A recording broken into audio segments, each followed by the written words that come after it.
Hello everyone. During this presentation, we will discuss the mental ability test. However, before we get into a discussion on the various types of ability tests, we will seek to understand what the ability test is. What is an ability test?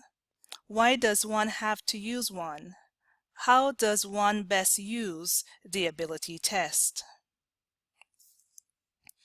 Here are two historic references to ability tests, which may have been precursors for the ability tests we now use. The PAR-Leahy and the Army Alpha had specific uses. The PAR-Leahy ability test was developed for use in the selection of streetcar operators for the Paris Transportation Society.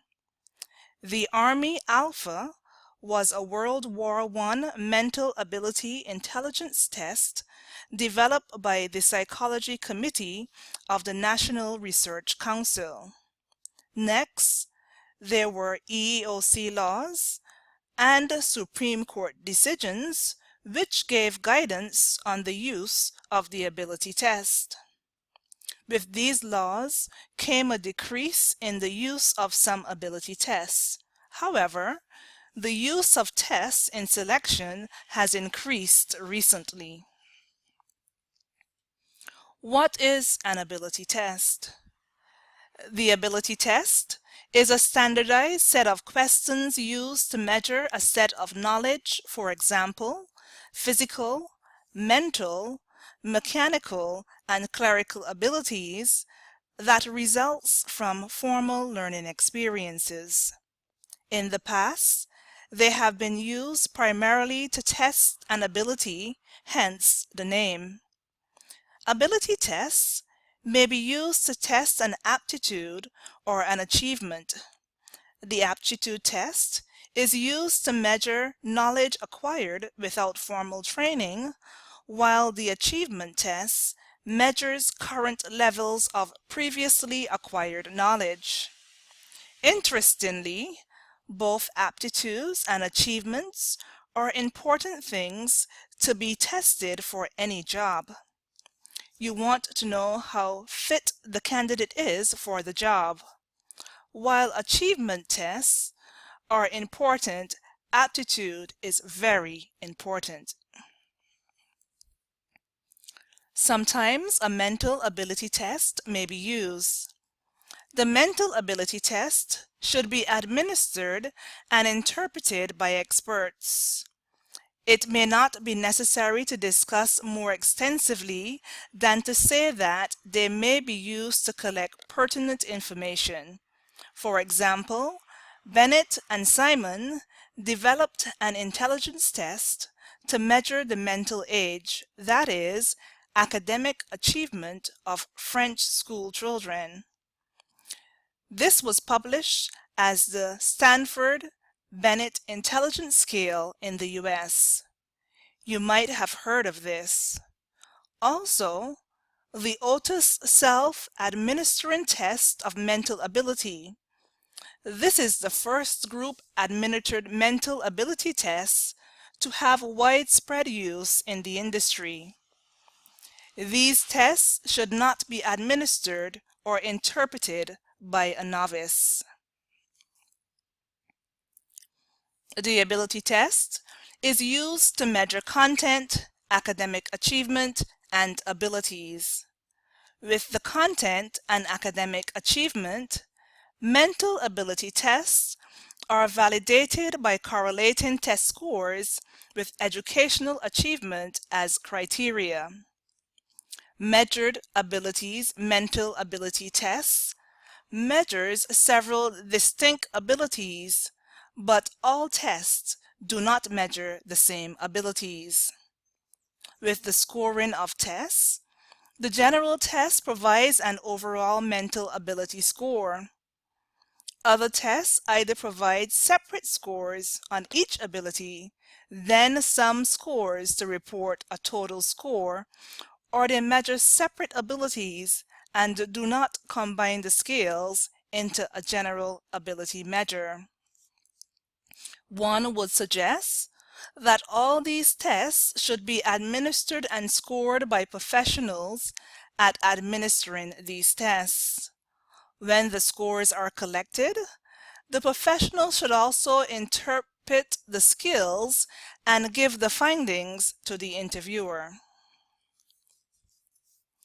The Wonderlic Personnel Test is a widely used test which helps to measure things like the candidate's vocabulary, perceptual skills, verbal comprehension, and similar skills.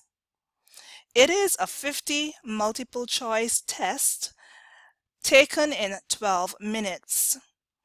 As was stated previously, the content measures vocabulary, common sense reasoning, formal syllogisms, arithmetic measuring and reasoning, and computation, analogies, perceptual skill, spatial relationships, number series, scrambled sentences, and knowledge of proverbs. It primarily measures verbal comprehension, with deduction and numerical fluency being the next two factors in order of importance. While this test is very useful, one must accept it for its worth.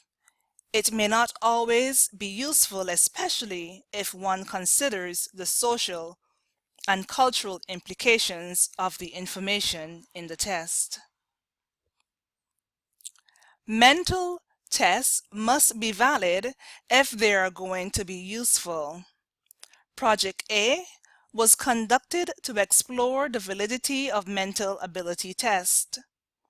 Project A was a multiple-year effort to develop a selection system appropriate for all entry-level positions in the U.S. Army. It involved the development of 65 predictor tests that could be used as selection instruments and produced results indicating that general mental ability tests are valid selection instruments across a large variety of military jobs. You may want to read more on the Project A method to validate mental tests. Maybe one of the more important elements of the discussion on the usefulness of mental ability tests has to do with whether they can be discriminatory. You may want to read more on the cultural and social implications of how and when mental ability tests are used. Do these tests satisfy language and cultural differences? Do they highlight age differences? Do they foster racial differences? Can one say that the test would give the same, ignore or correctly consider all these differences, and then respond to them adequately? Remember that if you discriminate on the interview, you may be exposing the company to a variety of problems.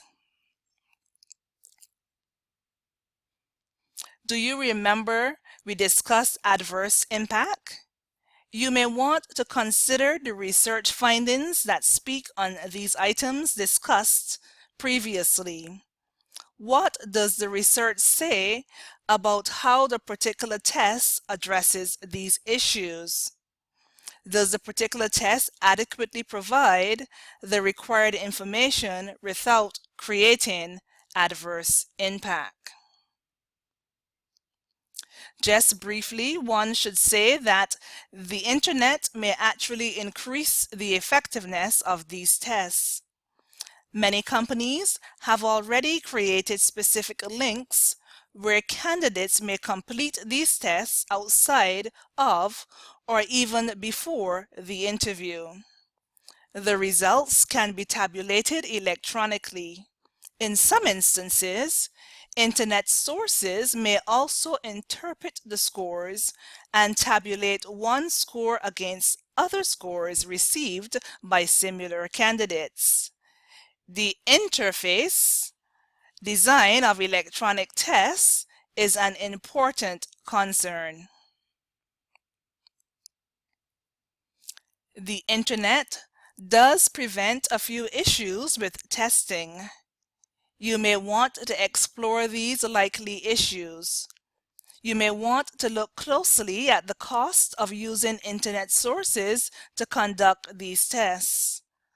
Whether or not we use the internet, there is usually a high cost associated with ability test. The programs are usually expensive. Internet links may also be very expensive. A company must make the decision as to whether the job requirements will require that the test be used. The cost may be weighed against the effectiveness. This is the end of this section of the presentation. The next presentation we will focus on mechanical ability tests and the physical ability test.